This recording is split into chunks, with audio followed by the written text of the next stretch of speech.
हरियाई नदिया उमड़ी आई जमुना कैसे हो जाबूना धन अपने नैहर माँ कैसे हो जाबूना धन अपने नैहर माँ कैसे हो जाबूना।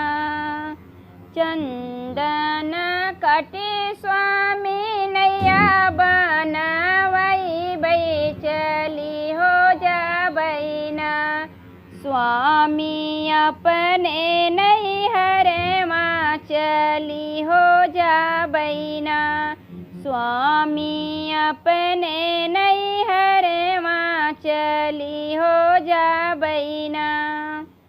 टूटी जही नैया डूबुई जाबू धान टूटी हो जई हैना ससुररिया के नाता टूटी हो जई हैना ससुररिया के नाता टूटी हो जई हैना।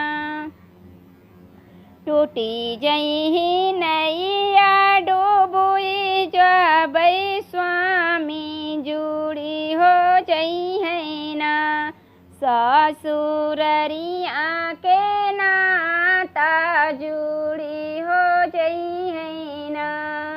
हमरे नैहर स्वामी लहुरी बहिनिया जुड़ी हो जई हैना ससुररिया के नाता जुड़ी हो जई हैना ससुररिया के नाता जुड़ी हो जई हैना।